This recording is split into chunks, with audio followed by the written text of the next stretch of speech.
also users want some bit of curation. So there was this one trend that we had started observing. If one video can drive these much amount of sales, then the potential here is huge. They're actually able to pinpoint that, okay, your audience wants this, so include these products. For a lot of creators, we are at 80-90% of their overall earnings, and this is completely incremental. Second, and the bigger opportunity here is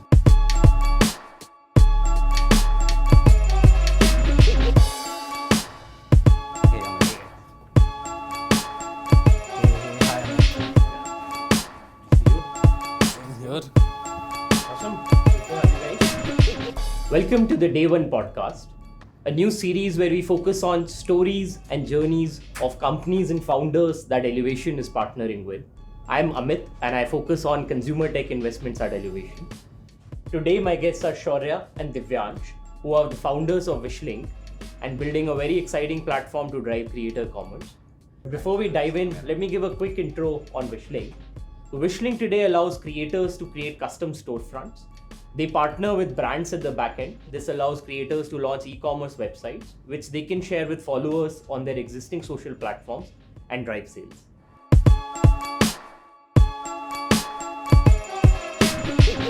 Alright guys, so before we dive into the details, can you tell me in brief what Wishlink really does? What is Wishlink about? So firstly, thank you so much, Amit, for having us here. I'll give you an idea of, and you know a lot of it, but I'll take you through how we got here. So we first started looking at social media and what was happening on social media from a user lens, not creator lens, not brand lens. We started looking at what was happening with users. And the first insight that we got was now more and more users are discovering new products and new brands on social media via creator content, via the other people, their friends and family that they follow. So they were discovering new products. But after discovery, the journey from discovery to purchase was completely broken. So what happened was, I as a user, let's say I'm watching a reel, I really like a shirt that a person is wearing. But what do I do next? So what they were doing was they were commenting, asking for product details, asking for product links from the creators. Secondly, a lot of users were clicking screenshots and searching for that image on Google Lens or let's say Myntra image search, Amazon image search.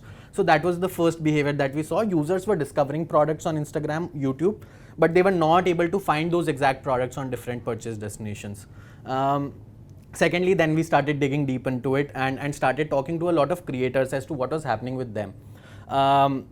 Three insights majorly. First was that creators monetize only via brand collaboration. So brand collaboration is the major source of monetization for all creators, and only top 1-2% creators get access to brand collaborations.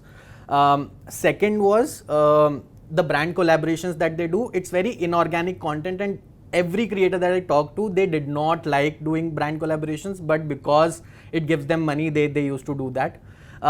Third was there was still a lot of inorganic content that creators were creating, for which their audience followed them, for which they got the most views and engagement, and they were doing product recommendations in all of that organic content.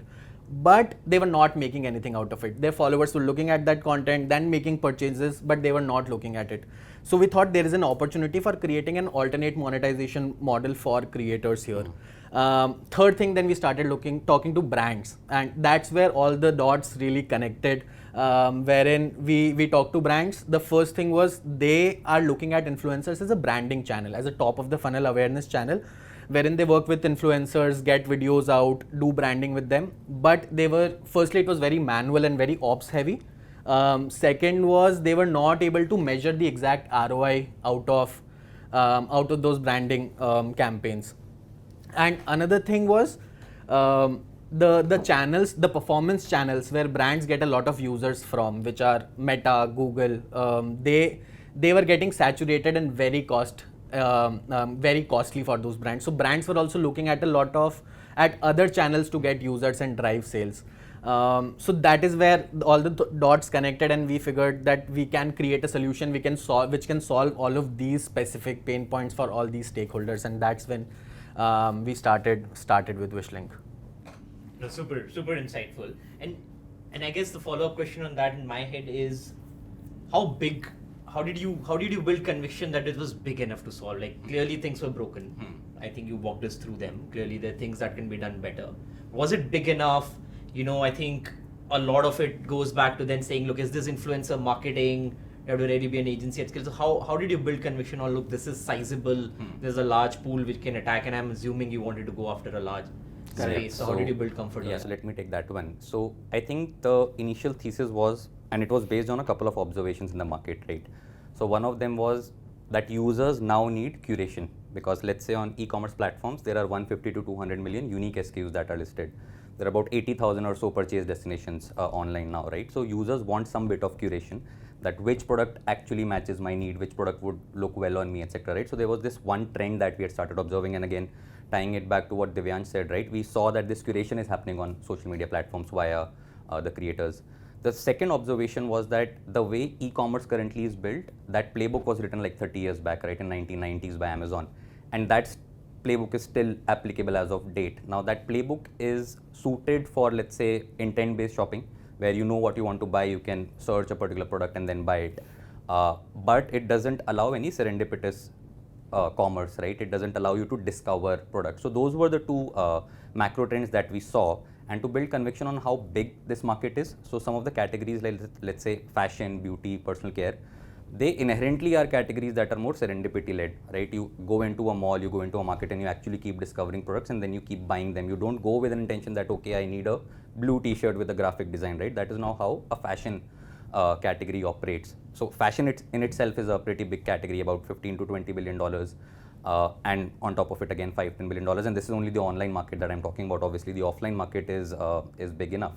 So those gave, some of these data points gave us confidence that this is a large opportunity. A lot of work has not been done because the playbook has not evolved as we would have liked it to evolve. And also some of the hard data here, right? If you talk to any brand, let's say today, and if you check what's the traffic source, like where are they getting users from, about 70% of their traffic even today comes from social media platforms, and that primarily is being done via ads. Now ads, as Divyansh mentioned, right, it is getting saturated, it is getting costlier. So there has to be another way through which you can, in a very cost efficient manner, drive those users to your platform and drive sales. So I think those two observations wherein we felt that there is a need of this market, and we have all obviously seen that in our journey as well. But yeah, the conviction on the observations, and obviously the size in terms of, let's say, these categories being big enough and being growing pretty rapidly, like in e-commerce right now, fashion is the fastest growing category. So those things gave us confidence that, okay, this is the right market, this is going to the future of shopping. No one has actually solved serendipity-led shopping. So that is where we came into the picture. Very interesting. So what I'm hearing you say is, look, we are actually going after the e-commerce market, and that's maybe the right way to look at it. Some categories work better where, a lot of my purchases are, or average users' purchases are inspiration driven. But we're not, but to categorize ourselves in a broader e-commerce play and not in sort of influencer marketing. Absolutely. Yep. And was there early feedback, like back in those days, again, if I look back to December 21, from, I don't know, stakeholders, influencers, users, that gave you sort of that drive or again that conviction to say, like, this is true and this is a way, this is the e-commerce or future of commerce? Yep, absolutely. So we had been having a lot of conversations with users, with creators, with brands. So actually what we did to get early signs on this is we onboarded one of the influencers who is our friend. He was into health and fitness and giving recommendations to his audiences on like the best health and fitness products out there. So what we did is we very quickly gave him a no-code storefront. So our first storefronts actually were no-code storefronts. We gave him a storefront. He shared it with his audience on Instagram. Then we started seeing, and we were obviously tracking all of those things via Google Analytics, via our own tracking mechanism. We started seeing a huge spike in traffic, which we were not anticipating as well, right? So that was the first sign that, okay, this is something which users actually want. Then what happened next was some of the users also started purchasing products from there, and then they also started sharing about those on social media platforms. This is in October, September 2021. This traffic is going to Amazon back then? Yes, to Amazon Amazon yes. back then. So Amazon. To test the hypothesis, what we did is we just leverage all the resources that were like readily available, and Amazon was one of them. Amazon has an associate program. So that was actually like one of the partner brands to say. I'll also add a good story here. So around that time, September, October, what happened was Ankur Warikoo, he was during COVID, he was going really, he was blowing up, and he started experimenting with affiliate is something that we knew. So I saw a tweet thread from him wherein he recommended 20 books and there were 20 tweets giving with each tweet with a Amazon affiliate link of that book. So all of them were All of them were Amazon affiliate links. So I sent him a cold message that we can give you a storefront so that you can put all of these links easily on that storefront. Didn't get a reply. The next day I was on Instagram and I saw 20 stories. Each story had a single Amazon affiliate and those would link disappear after 24 hours of the book. So then I messaged him again that I don't think this is a very good way to do this. We can give you a storefront in your own name, personalized, and you can organize all of these recommendations with a good UI. He replied, we got to talking, and then we created a storefront for him, and it actually resulted in a lot of Amazon sales for him. Immediately after this, we were also able to convince a fashion YouTuber who had more than like 1 million subscribers on YouTube, and he was creating a fashion essentials for winter video, and that was, I think, like the eye-opening, or really that's what surprised us. He created this video wherein he recommended around 30-40 products for winter, scarves and jackets and socks and all of those products. All of them were Amazon products. So we had Amazon affiliate, access to Amazon affiliate. We linked all of that, gave him a storefront and listed all of these products on his storefront. The first day, I think we got 20,000, 25,000 people on the storefront. And in the first week, I think he sold 5 lakh worth of products on Amazon. That was a video that really gave us conviction that this will work. If one video can drive these much amount of sales, then the potential here is huge. And I think that is what also got you excited, this story, when we came to you for the pitch. Yeah, in fact, I'm curious. So today, how come today we don't have books or health, right? Like, of the 3 examples you gave, and I think these were the 3 storefronts you had presented when we first met. Yeah. Was fashion like disproportionately powerful when you did fashion the first time? Yeah, so what we did is we did an exercise back in Jan last year, where we were testing out all the categories, that which categories will suit well in this model, right? So we tested categories like books, health and fitness, even tech. We were trying to sell mobile phones, fashion, etc. Then we saw that the pickup is really good in fashion, because that is, and it's a lower hanging fruit, right? Because fashion in itself requires some bit of curation, some bit of inspiration. It also facilitates more impulse purchases, right? If I already have 20 t-shirts, I can buy another t-shirt there, right? So fashion is something which really spiked in terms of the user behavior that we saw on it, in terms of the entire funnel, views, click-through rates, everything, right? So that is when we prioritize that, okay, fashion should be the first category that we should go after. Obviously, this model is applicable not just on, let's say, fashion or home decor or categories like that, but this is applicable on online services as well, like not just physical products. So those would be some of the things that we'll go and test out in future. So imagine a scenario where, let's say, a travel influencer is talking about what all experiences he had in Bali, let's say, and then his audience can actually go and purchase the same experiences, and we partner with platforms like maybe Airbnb, Booking.com, etc., right? So fashion hence was the first category, but again, slowly and steadily we'll keep on expanding into the other categories as well. So I think super exciting. I want to actually, you mentioned around the first store you spun out for Ankur, Warikoo, doing health products, right? I'm curious, like, most creators use Linktree. It sounds like a clunky way to present 20 books, sure, but like, couldn't Linktree do it? Can't creators, like, you can go on a Wix.com, create this website. So how did you guys think about, what else creator can do? And why does this need like us to exist actually? So I think a couple of points here, right? Number one, creators using tools like Linktree, let's say. Now Linktree is not specifically made for e-commerce, right? It is just a blanket solution where you can just share links. Now again, that gets cluttered. Let's say if I have to share, if I am putting, let's say, one post every day, and in every post there are, let's say, 5 products that I'm recommending, my Linktree will keep on getting cluttered, right? So that is one, like the already existing solutions are not actually made for e-commerce. And also, let's say if I'm going on to let's say trying to make a website, that again is a very challenging task at the creator end to do. That is one part of it, which is even the front end would be broken. The more important element here is the backend stuff that we do, right? Wherein we go and partner with each and every brand. So currently we are working with about 200 brands, and these are all top fashion, beauty, personal care brands. For any one particular creator, it would be very challenging to reach out to those 200 brands, right? And that's the job that we do for creators, that we go to brands, negotiate our commercials, etc., on behalf of creators, right? So that's the real value add that we do here. And this was a huge surprise for us when we started looking at it. Only Amazon had an affiliate program and Nykaa had an affiliate program that was very selective. No D2C brand had an affiliate program wherein creators could register and get access to their affiliate links. So it was just Amazon and for some beauty creators Nykaa, that is it. So somebody had to go and integrate with each brand and get all of them together at one place for creators to start sharing recommendations. Yep. And again, the tracking bit is something which becomes more and more important here, because that was one of the key pain points that brands started facing while working with influencers, right? So for example, I'm paying 1 lakh rupee for a 60-second reel. As a brand, I would not know what are the outcomes of this 1 lakh rupee that I'm investing in an influencer, apart from some of the top of the funnel metrics like views, engagement, etc. I don't really know what is happening after that. Am I getting users onto my platform or not?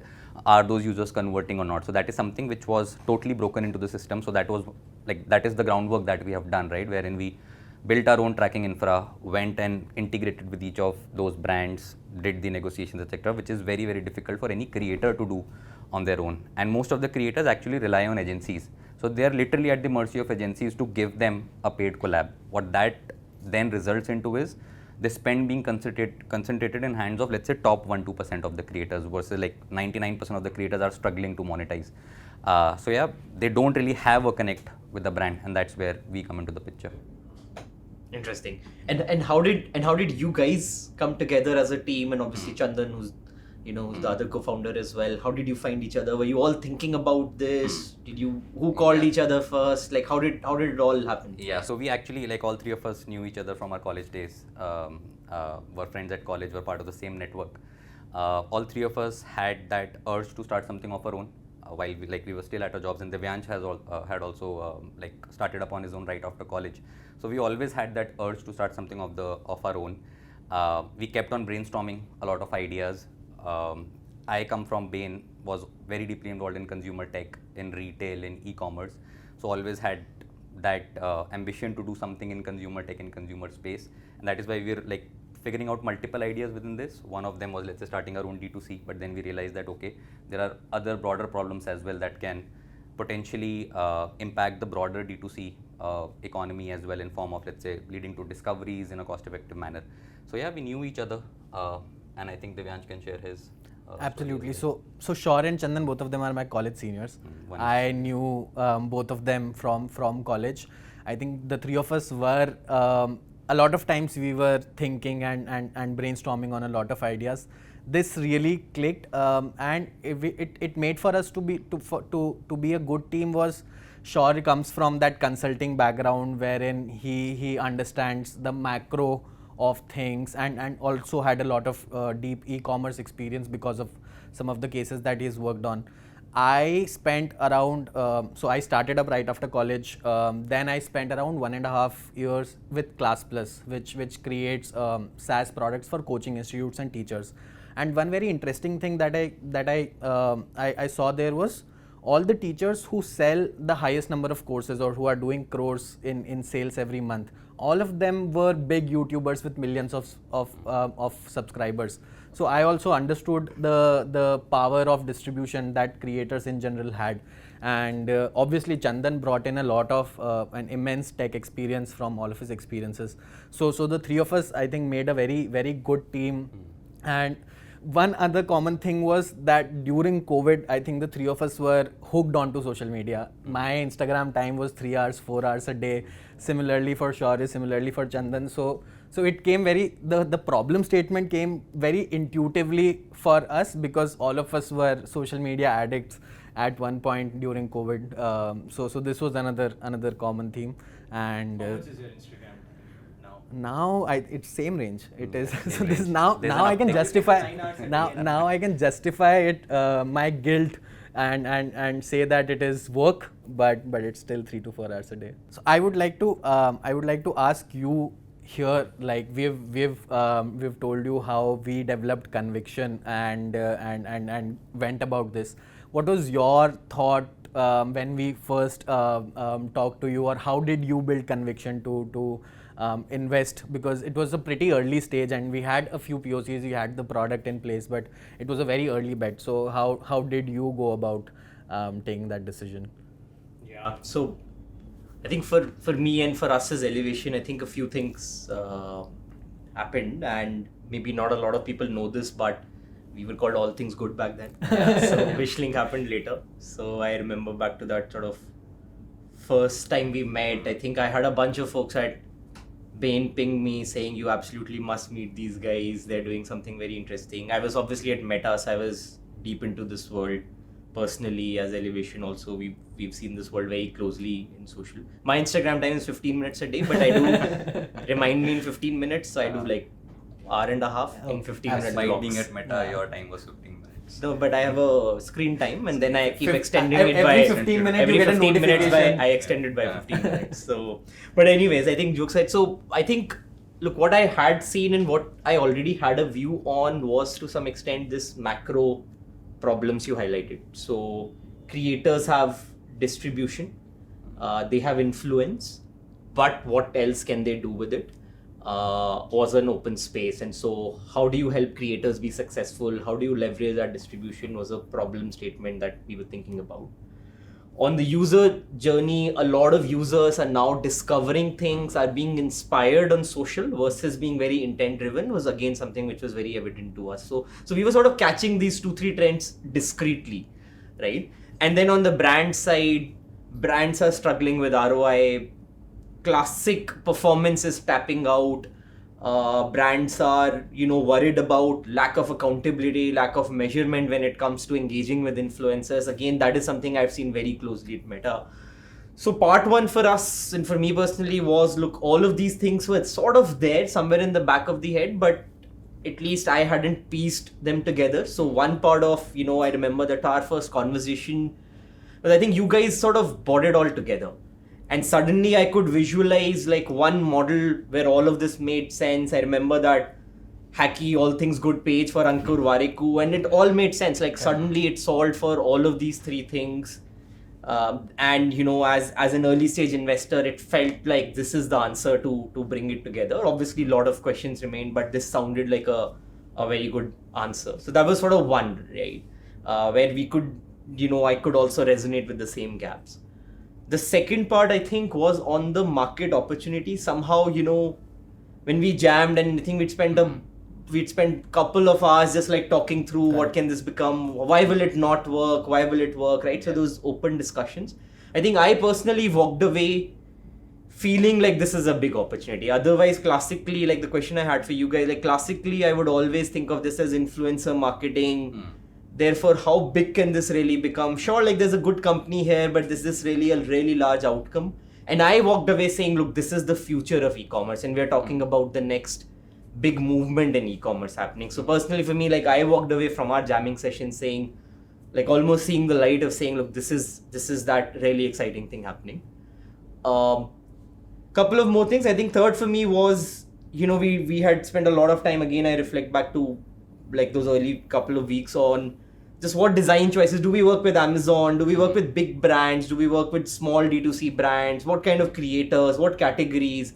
I think again, I don't think we had the answers back then. I feel like we're still obviously discovering some of those answers, but I felt the design choices you guys made were very thoughtful.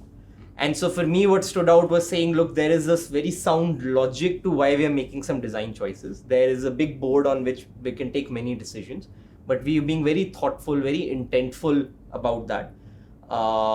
And so while commerce is serendipitous, I think the design choices are very intentful, and that for me, like that really stood out. And last thing, I think to your point of like, it was really early. Of course, it was very early. We were pre-product almost, obviously pre-revenue.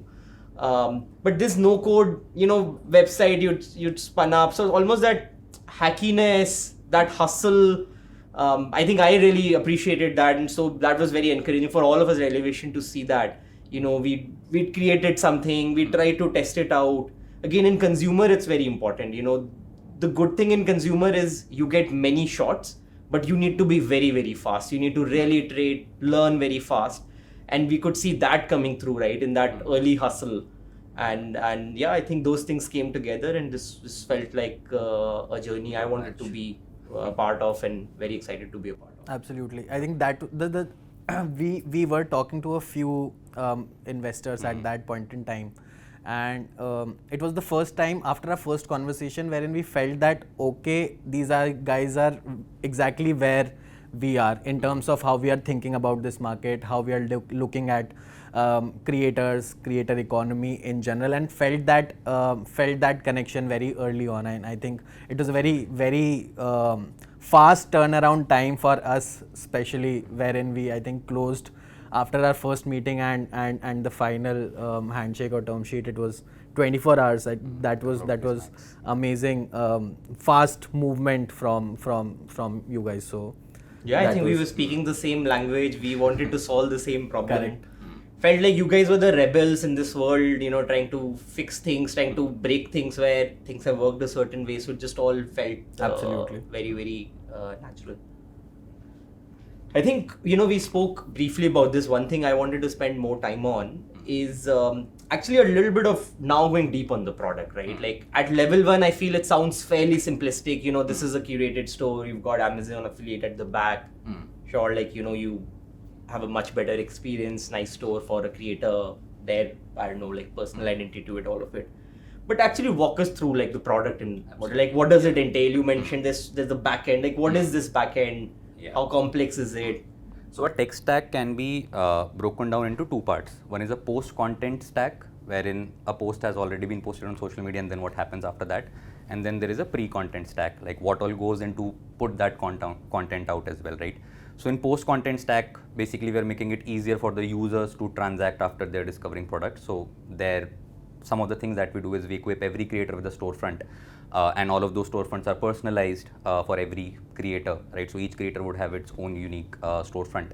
Then we kept on building and kept on shortening the user journeys as well. So one of the features that we launched recently was Wishlink Engage, which is a comment to DM flow. So those are a couple of, and obviously then there is a tracking mechanism end to end, right? Which tracks users at each step, like what content are you watching, on what content pieces are you commenting, which influencer storefronts are you visiting, then what brand websites are you then like subsequently visiting, are you making transactions there or not, if you're not making transactions, when are you coming back to that brand website, what is the source from which you are coming back to that brand website, right? So all of that tracking mechanism, which is very deep, which is, I would say, like it's one of the best globally as well. We have seen some of the players operating in US, so our tracking mechanism is something which is top notch.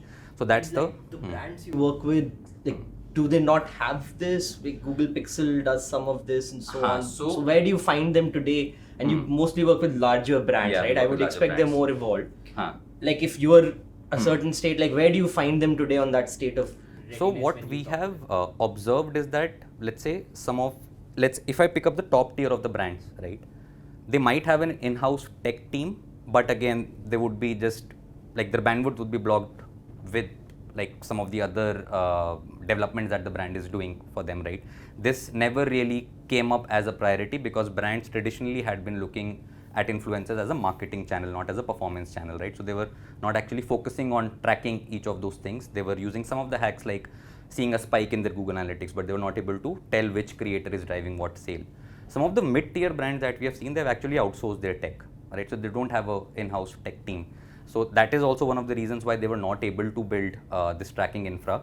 They were looking at creators as a one-off marketing campaigns. So that is why, again, they never really focused on building this ongoing engagement with the creators. So on the brand side, I would say some of the mechanisms they use is like the traditional ones like UTM sources, etc., etc. This required basically putting up some code snippets on the brand website. So there is continuous tracking of users coming in, going out, etc. So like I mentioned, only Amazon had an affiliate program, and they've built it very well. Flipkart tried building it in front of us, like I think mid last year, and they were not able to launch it by themselves. None of the D2C, very few D2C brands, only handful I can count on my fingers, who have an affiliate infrastructure in place wherein they can track the users and the sales that are coming from a particular creator, or and on top of it you also have to build a payout mechanism wherein you have to pay first track and then pay to the creators. Do they track, like typically when a brand does a campaign with an influencer, generally you pay a fixed amount, the influencer creates some content. Do brands even track at that level, or is it a Yeah, part so of- it's a very broken tracking mechanism. Correct. As I mentioned, right? They typically would use UTM parameters. Now, UTM parameters would, first of all, they won't be able to identify, let's say, at a creator by creator level, though they might be able to track the traffic that is being sent, but not able to track what was sold, what's the conversion like via UTM, right? What's the timestamp, all of those things. Like a lot of insights are hidden in those details, right, which the brands are not able to capture. Other methods that brand used to like study or used to leverage were, let's say, coupon code mechanisms, right? And again, you would see a lot of attribution issues there.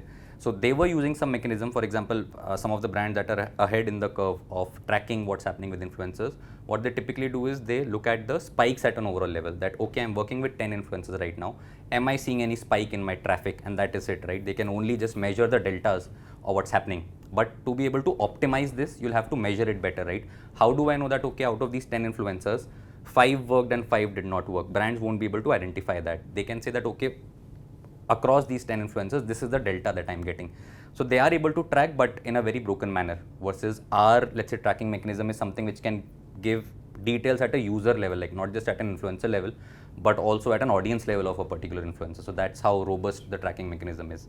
Correct. So they were not able to attribute the 100% of the value that the creator is driving. UTM use करते हो तो UTM only captures the impulse at that moment. If I click on a link, go and purchase then and there, then only that sale is captured in the UTM. Otherwise, the UTM gets overwritten. Secondly, even if they were capturing something or making a sense of it, this data was not flowing back to the creators. So there was no feedback loop for creators at all to optimize or to make their content better. So these were the major problems that existed, because of which we felt that let us build this infrastructure ourselves. Yep, and let me just add upon that by walking you through the pre-content stack. What happens even before a content goes out, right? So as Divyansh mentioned, in traditional ways of working with influencers, there is no feedback loop for the creator. Versus what we do is, because we are tracking each and every data point, we are creating those data-driven feedback loops for the creator. So essentially what we are now able to tell a particular creator is that, hey, whenever you are putting this subcategory at this price point, we see a spike in your funnel. So maybe next time whenever you are putting out content, maybe include jeans price between 1000 to 1200. These are the 10 brands that we have for this subcategory within this price point. Within these 10 brands, let's say, these are the 200 SKUs that are most suited to you, right? So that's a pre-content stack wherein we are doing very detailed matchmaking of a particular brand and a particular creator at SKU level. So pre-content stack one is this, which is how do you tell a particular influencer what to include in your content. Secondly, one of the problems that we identified here is that even if we tell them that, hey, you need to put out this particular product, let's say, they did not really have that product, right? And that is where another tech stack kicks in, which is a sourcing mechanism that we have created, which actually allows creators to source those products, shoot content on it, and then return it back to the brand after they have shot that content. So there are these 3-4 elements in a pre-content stack as well, which make sure that with every content the influencer is putting, there is compounding happening, right? Correct. So if I'm putting out a content today, if I'm earning, let's say, 20,000 rupees as commissions on that particular content, next time when I'm putting a content, you'll earn 25,000 rupees, right? Because that data has compounded. We are actually able to pinpoint that, okay, your audience wants this, so include these products. We'll also help you in sourcing those products. We also have, let's say, content and selling playbook where we tell them what are the best practices while putting out content pieces, right? For example, what's the right call to action to give? What should the timing be? What should the hashtags be, so that your funnels are also improving? So this helps us in actually adding much more value to the creator, not just in form of monetization, but also making their work very easy in the sense that we have automated a lot of flows.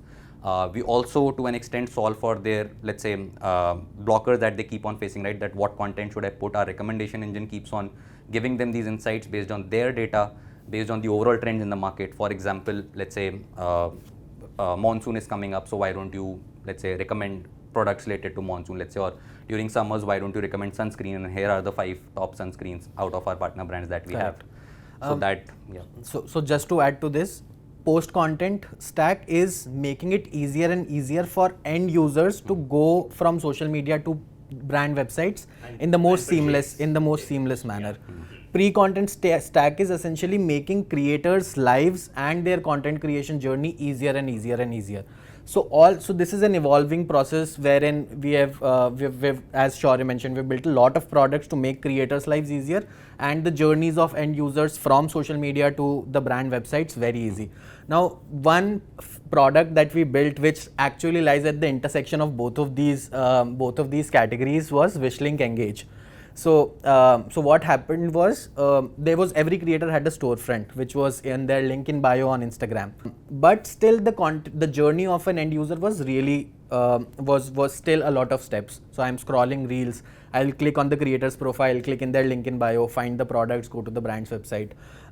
So what we did was, can we shorten, the idea in our head was, can we shorten this journey? And what we built then in association with, in partnership with Meta was, can we automate this flow wherein a lot of users, the existing user behavior is they comment for links and comment for product details. So a lot of creators get comments on their reels, can you give me product details, can you share links, link please, etc, etc. So we automated this flow that whenever a user comments for with any of these keywords, they automatically get a DM from the creator's handle with the exact product links that were in that reel.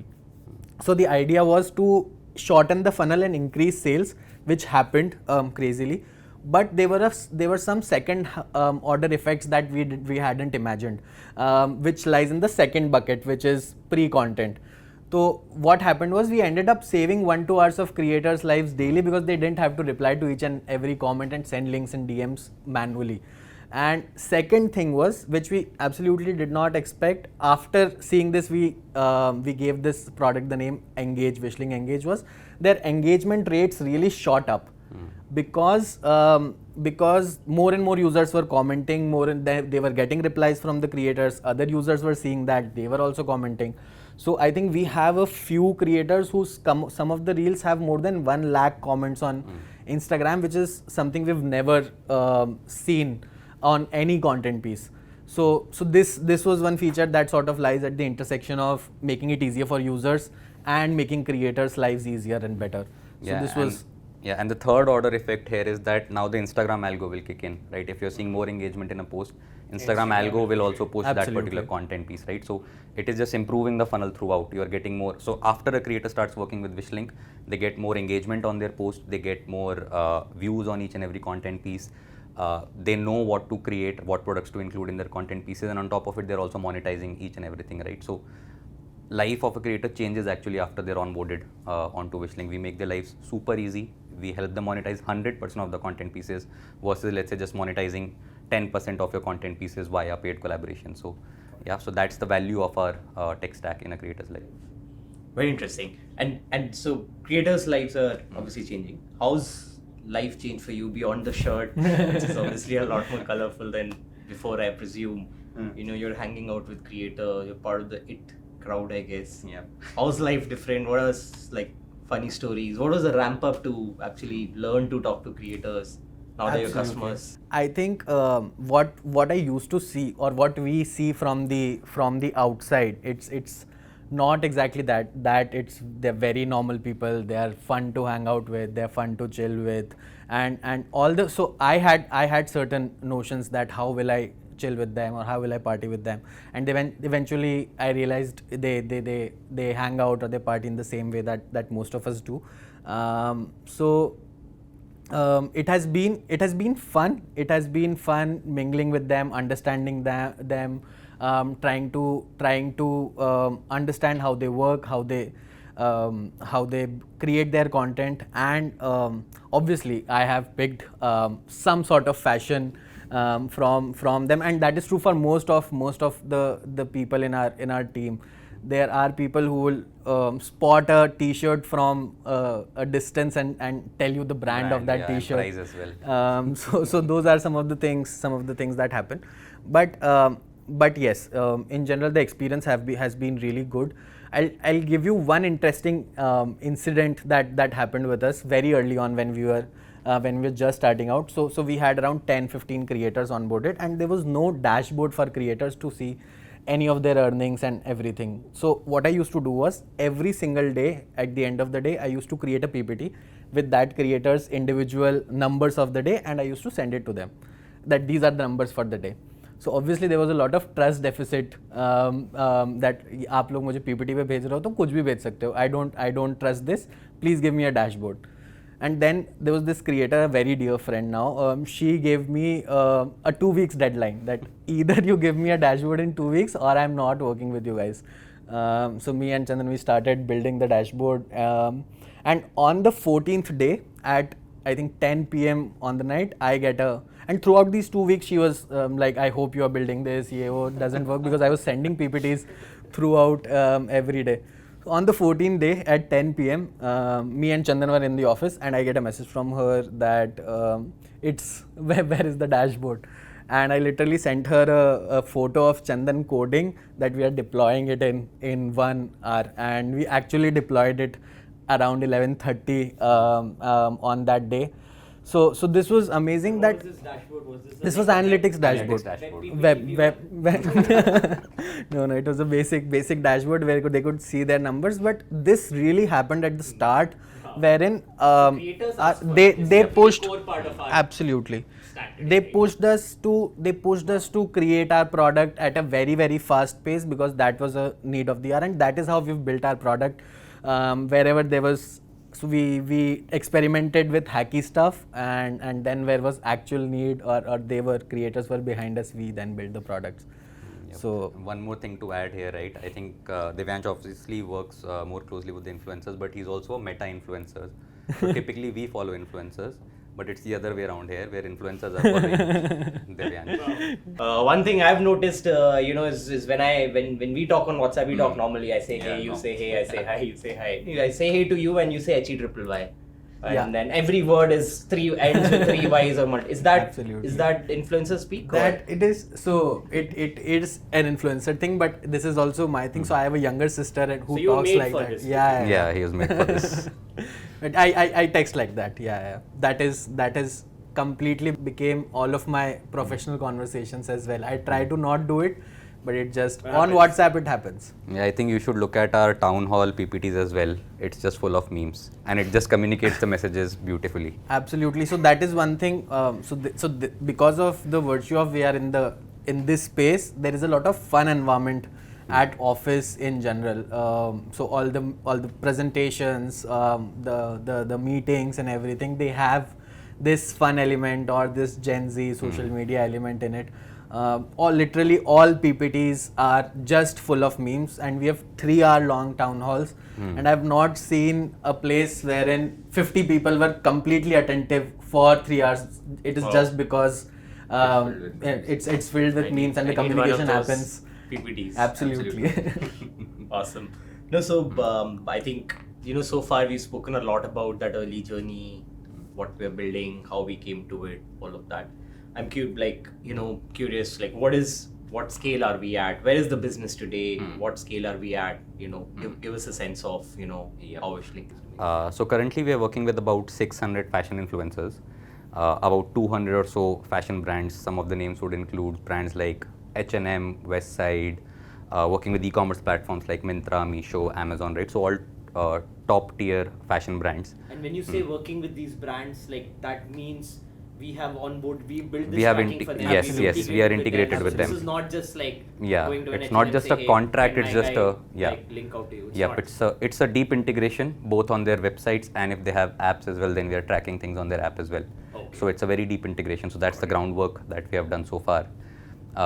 Every month we are redirecting about 10 million or so unique users to our partner brand websites. So just to put this in perspective, this means every month we are reaching to about 5% of the online shopper base, right, in such a short span of time, and with just 600 creators.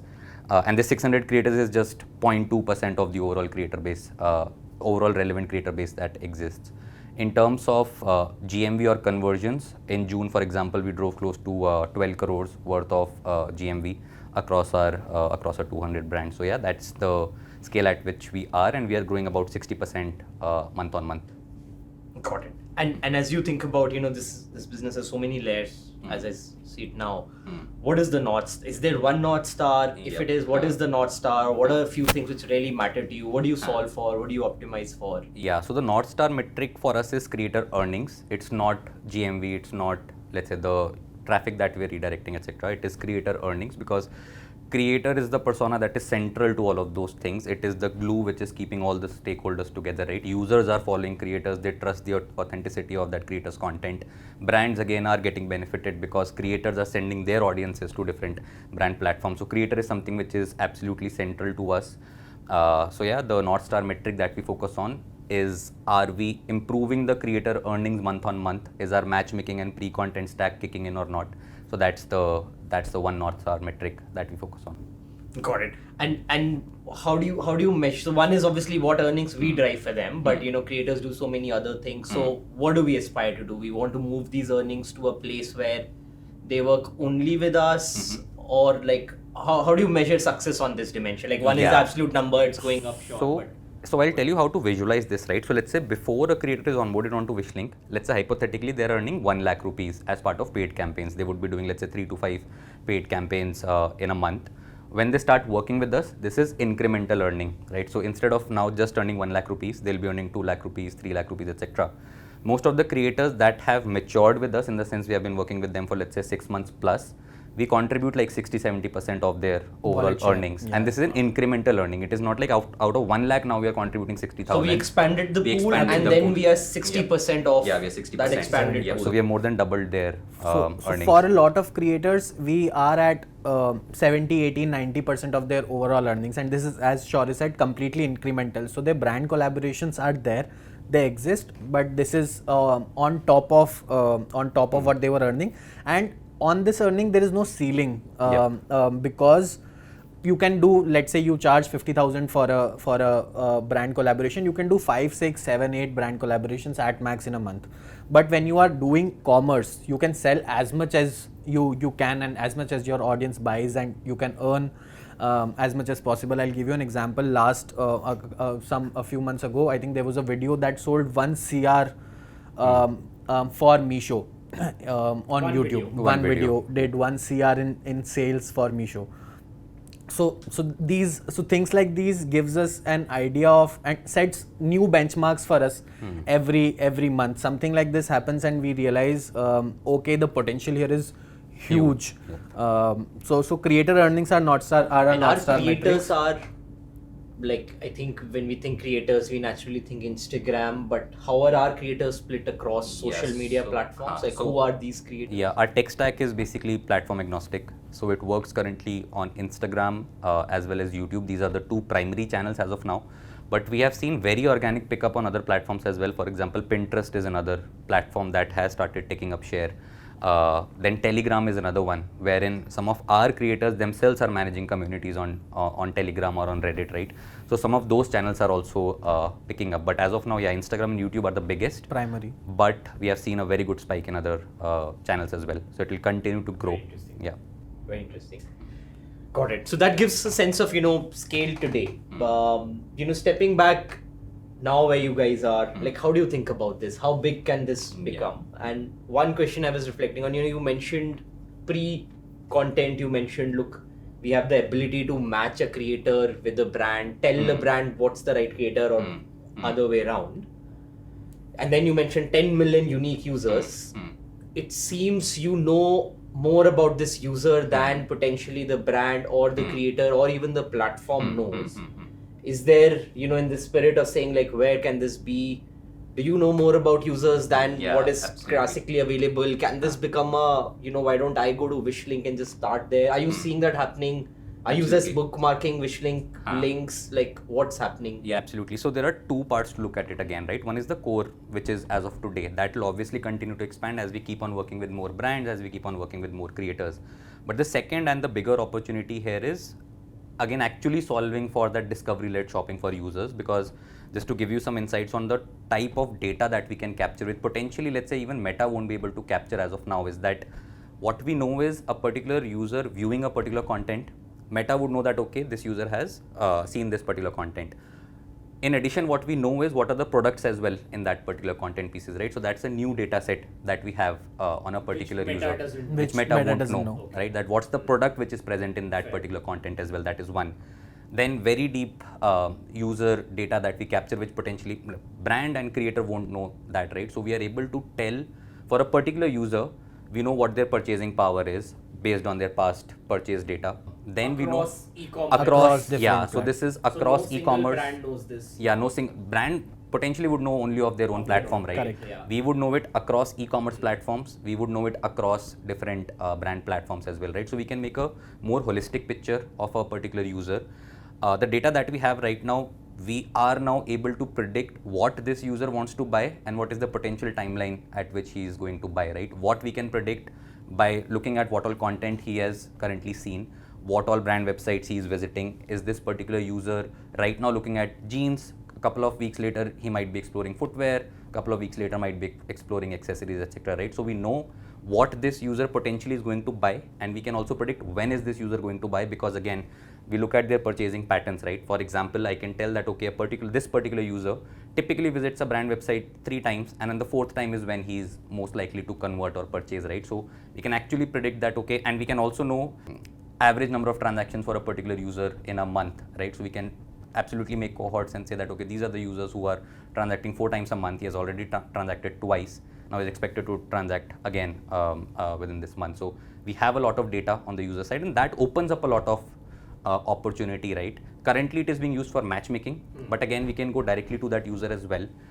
What would that shape or form be is something which we are still debating, discussing, iterating on what that exact would be. But things like you can discover products here, maybe create mood boards. One of the minor feature that we had built and we did not know it would have such a huge pickup, organic pickup, was giving users wish listing capabilities, which is you are visiting multiple creator storefronts. Can you start wish listing those products, and can you get that wish list onto your WhatsApp, right? Without any push from our side, there are about now 2 lakh people, 2 lakh unique users who are maintaining wish lists with us, right? So users themselves are also telling us that, hey, I'm right now, let's say, wish listing jeans or wish listing shoes. Now this has a lot of value. We can go back to our partner brands and say that, hey, you are selling Indian ethnic. I have 50,000 users right now who are wish listing Indian ethnic products. Can I push your brand to that particular creator? We'll also have to see how do we do it in a non-intrusive manner, but that is something which is work in progress, right? Just building that POV, again leveraging the extensive data that we are capturing. So in future, definitely there is a user side play that is possible here. Yeah. Very interesting. Is that why we're called Wishlink? Yeah. Yeah. So now we are called Wishlink, maybe. So play on wish list. Yeah. So link and So you wish for links and we give you links. That is that's how why it came And we are from. linking your discovery and purchases basically. Yeah. Interesting.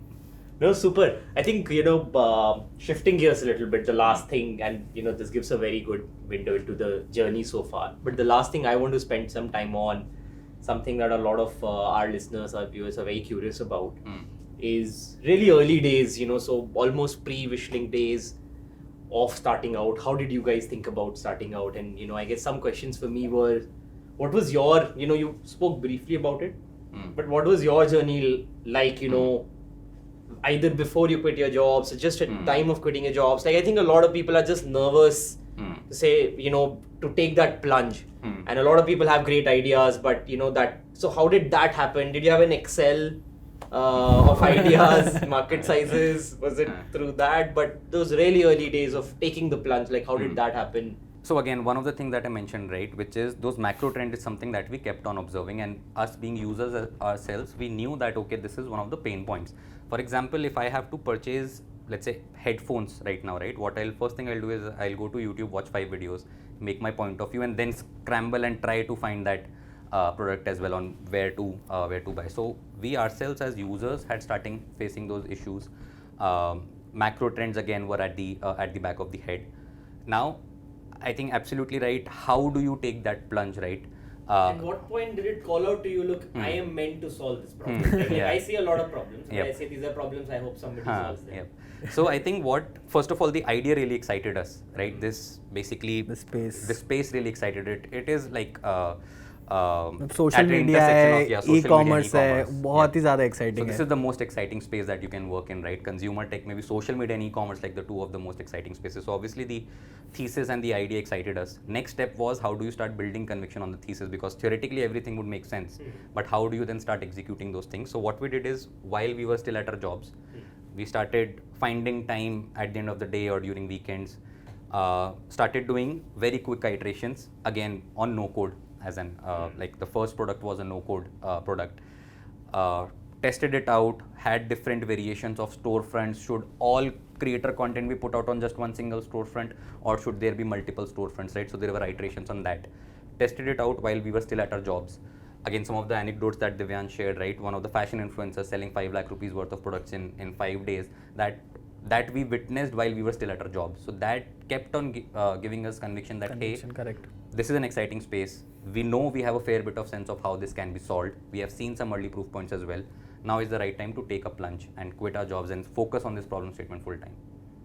Very interesting. Yeah, I think from my point of view, we wanted to work on something, and I think this was a starter. And before this also, we've picked a couple of problems, tried to get into it, and then at some point figured out that either we don't want to do this, or this is not a big enough opportunity for us to continue. But what happened here was the initial thought of an idea and the possibilities here really excited us. And then it's a journey, curiosity-led journey, wherein every single day you are reading up some on something, or you are talking to a few people, or you are building something, putting it out in the market and getting some feedback. So every single day there are more inputs from the external environment that makes your thesis, that adds some elements to your thesis. And for us, what happened was it kept on making our thesis stronger and stronger and stronger.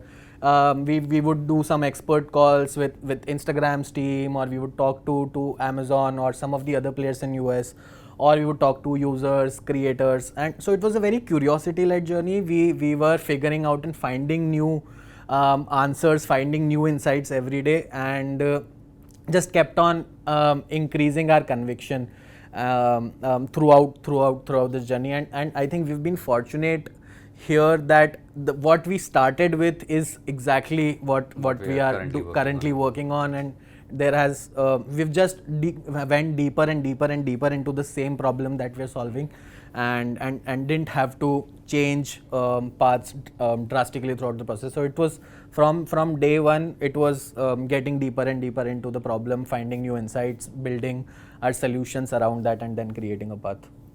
Got it.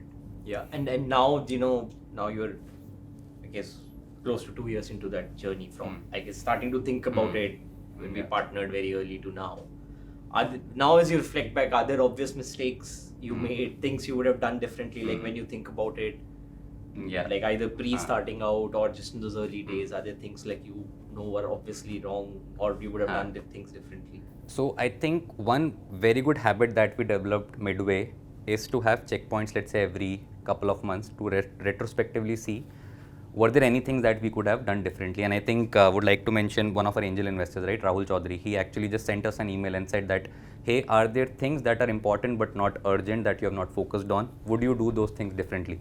So that actually put us in habit of, just at every point of time, just keep checking that, hey, are we doing this correctly? Is there something that we could have done differently? Playing devil's advocates to each other thoughts, right? That, hey, why are you saying this? This could have been done that way. So one of the, I think, mistakes, or let's say, and that would be a learning obviously, is that, let's say, November, December, January last year, like 2022, what we started doing as a competitive response was started giving out some minimum guarantees to the creators. Now we realize that that's not the right way, right? Because it doesn't align with the overall goal. We want creators to stick with us, not just because of money, but because of our product. If we are, let's say, making them comfortable by paying them money, is something not how we would want to operate. And again, gotten some feedback and some learnings from from our angel investors on what's the right approach here. And we were very quick in correcting that, right? So it was only a couple of months of mistake, I would say, that we were doing. And then we realized that, okay, this is not making sense. This is not how this would play out. And luckily, like, that has actually now been one of a bonus point for us, right? Which is creators also actually making effort, being as involved in the problem statement as you, right? Otherwise, they would have been lazy because they are just getting money out of it. But now they are deeply involved in the problem statement along with us on how can I, with every post, increase my earnings, right? So that was one of the mistakes that we did. But the good thing is we were able to correct it in a couple of months' time. Absolutely. I think as Shaurya, there were tons of mistakes that I can think about, and that usually happens when you are trying to move at a very fast pace. You obviously you spend some time on the problem, you quickly execute, move on. But what we did right was, at we had a lot of points in our journey where we just sat and reflected whether we are doing this in the right way, or is there an opportunity to correct it, and we did that very, very fast. So I'll give you an example. When I talk about a user side product, the storefront, I think there have been 6 or 7 versions of it that have been released. From first was the no code one to the current one. There have been 6-7 versions. The analytics dashboards or the entire creator side dashboards, I think currently the one is a 5th or 6th version of that product. So obviously, if I look at it that way, all 5 of them were mistakes, but they were just building blocks for us to get to the product where we are right now. So it's just very quickly, if you want to execute, there will be subpar products, there will be mistakes, but you have to iteratively solve them and move very, very fast. That is, I think, something that we've done. Correct. No, actually super interesting, and it's actually been very exciting to see both the platform grow and to see your growth journey also as founders. So personally, I have had the privilege of seeing that up close. I guess this last question from my side, and before we close, is how, again, back to very early days, how did you think about capital and who to partner with back in those days? How do you think about it now, as you think about future rounds of capital as you continue to build this company?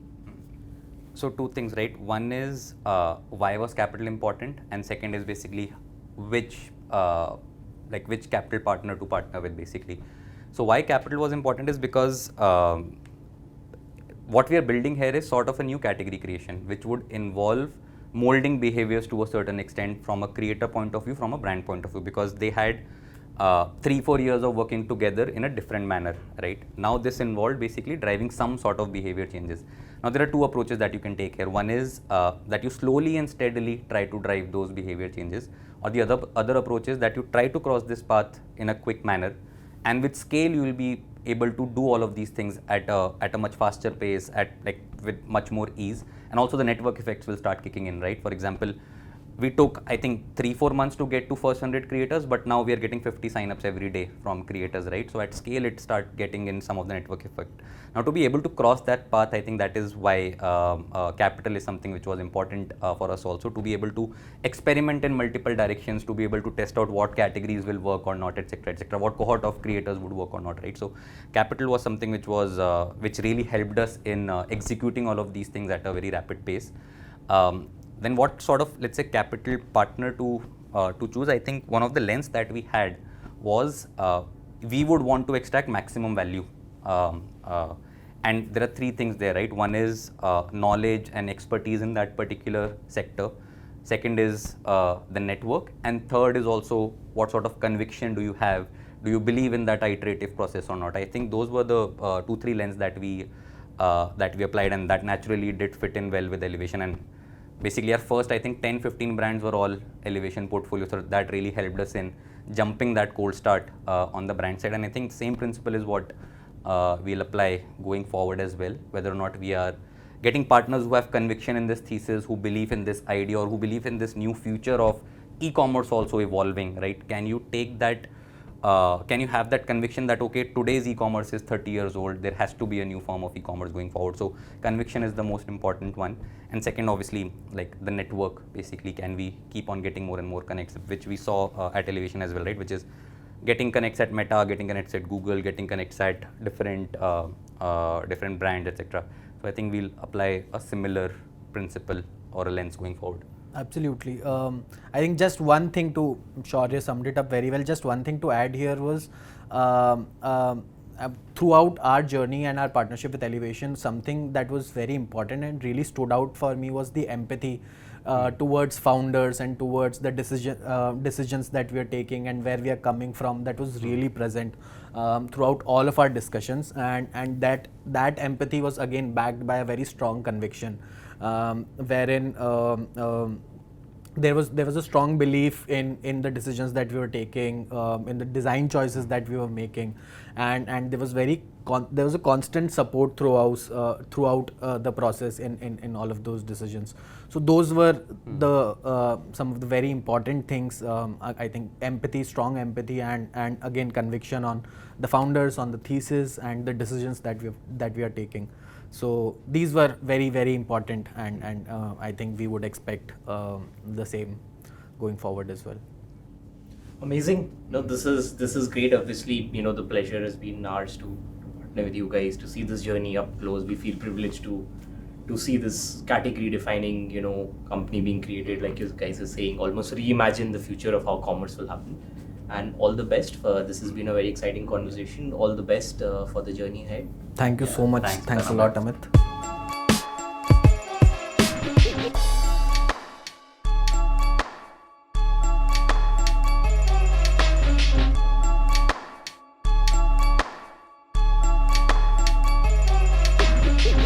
So I know we spoke a lot about fashion, but I was just looking around us. Yeah. So I'm curious, like how many things here, this neon board is nice, the pink sofa obviously is jumping out. Can I put Amit 10? Can we put it under this podcast? Will I get a dashboard? Absolutely. I think we can create your Wishlink, Amit, and include your outfits. Yeah. I think we can give Amazon links of this sofa, Amazon links of this mic, pens, books, Adidas sneakers. sneakers. I think all of these you can put on your Wishlink, and We'll put on elevation handle. elevation. Amit 10. Absolutely. And we'll share a dashboard with you. You tell us Earnings. how much you earned here. Perfect. We'll keep it our secret.